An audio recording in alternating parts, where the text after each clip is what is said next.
ráno. Řekl jsem si, že tady natočím první dojem z toho, když se poprvé dávám bagel. Já vím, skvělý.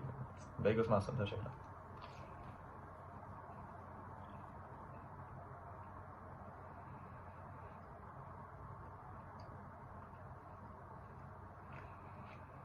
Hej.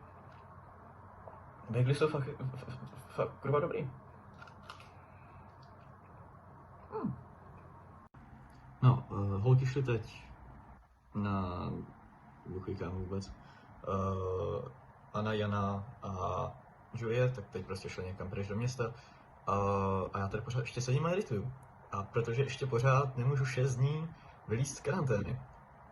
Tak jsem ani tak jako smutně zamával z okna a dělám na tom video, který má zpoždění, což se omlouvám, to vyjde týden potom, ale i tak, pardon, má to vycházet spíš každý pátek a ne v sobotu, ale to je jedno, prostě jsem nestíhal, tak já všechno se posral, nic nefungovalo. Právě jsem vyrendroval první epizodu a musím říct, že jsem úplně šíleně utahanej a nemyslel, já mám pořád chlastat, já vím, ale prostě to také. Takže si půjdu na chvilku lehnout. Snad se do té doby vrátí spolubydlící. No, každopádně. Holky se vrátily a stala se celkem dobrá událost. Julia se líbil jeden kluk v restauraci, tak se rozhodla mu dát svoje číslo. Teď jí napsal. Uvidíme, jestli z toho něco někdy bude. Max už Julia to napsal.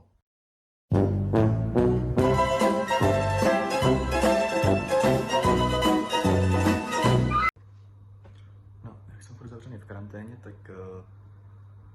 nevím, o čem natáčet, protože se to zase tak moc neděje. Prakticky se tady akorát vaří.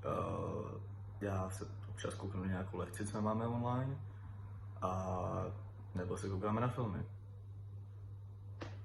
Tak jsem si řekl, že si objednám jídlo a popíšu vám, jak chutná, nebo něco podobného, udělám nějaký food review, něco takového divného asi. Neuvidíme. Ještě ani nevím, co to bude. Čína. Asi Čína.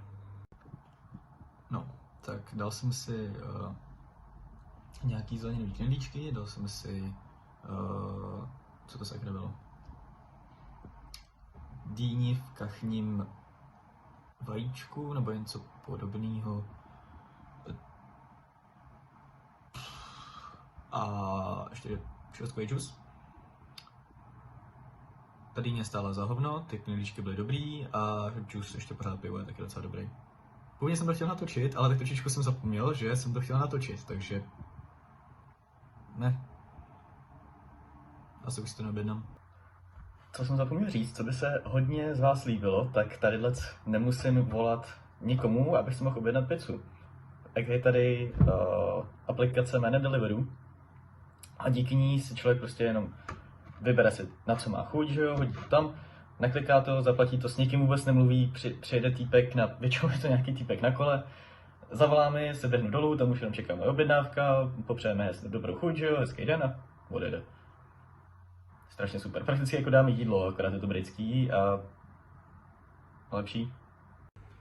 V tomhle bytě jsem 11 dní. Celých 11 dní tady pořád kape jeden a ten samý kohoutek.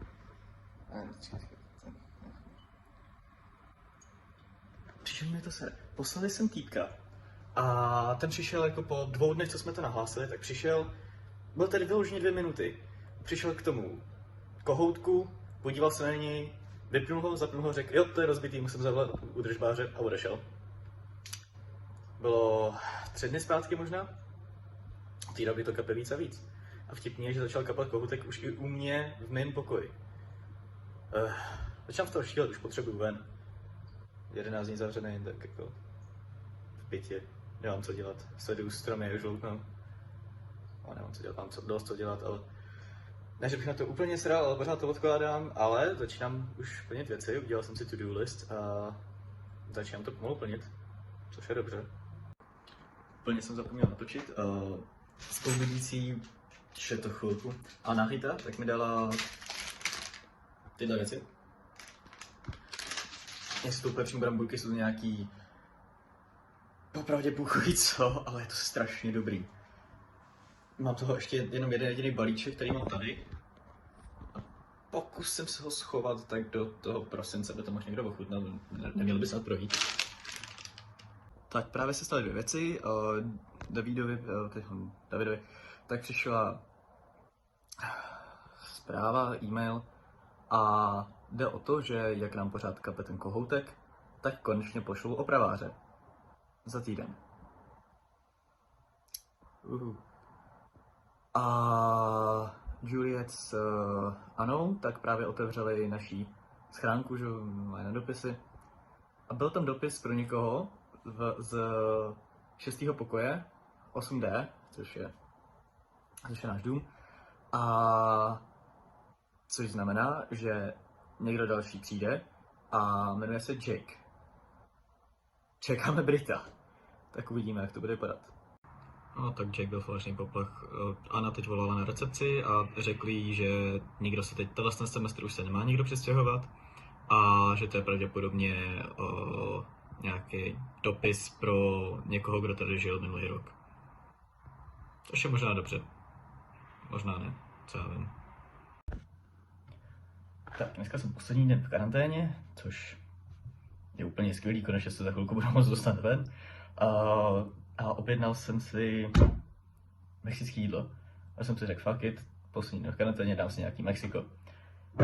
Mají Charitos, což mě neuvěřitelně potěšilo, protože jak víte, jak v Calimeru je, tak mají taky a strašně mi to připomnělo Calimero a začne pomalu chybět. Ale dal jsem si nějaký vegetariánský tacos. Ukážu. Vypadá celkem pěkně. Uvidíme, jak to bude chutnat.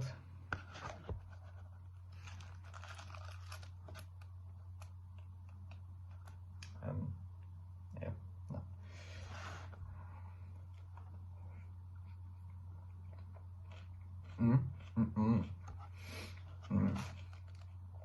Jo. Aby kurva šlo. Ještě mám tady k tomu takovýhle čipsíky a 2 dipy. Je to strašně dobrý. Je to s cizrnou. Mám v tom nějaký Monterey Jack s trošku zakyslený smetany. Je tam ledový salát, je tam paprika. Je to tam jsou, je to fakt dobrý, je to fakt neuvěřitelně dobrý. Tohle odsaď si budu objednávat častěji. A přivezla mi to, přivezla za 10 minut. Do 12 maximálně, fakt to bylo strašně rychlý. Ale to je taky dobrý. To menu stálo 10 liber, no. No, tak jsem se konečně dostal z karantény. Čekal jsem lidi, nevadí.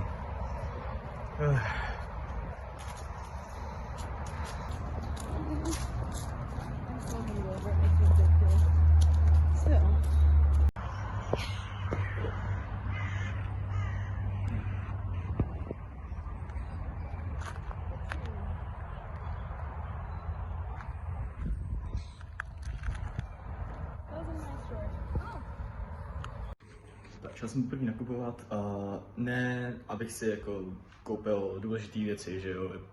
Hlavně to, že dojdu do Teska a první, co vidím, skoro poslední, co jsem viděl, tak byl Staropramen. To jsem si řekl, že to koupím, protože proč ne. No, řekl jsem si, že to všechno zakončím tak nějak hezčíc. Však že tady mám ramen s vajíčkama.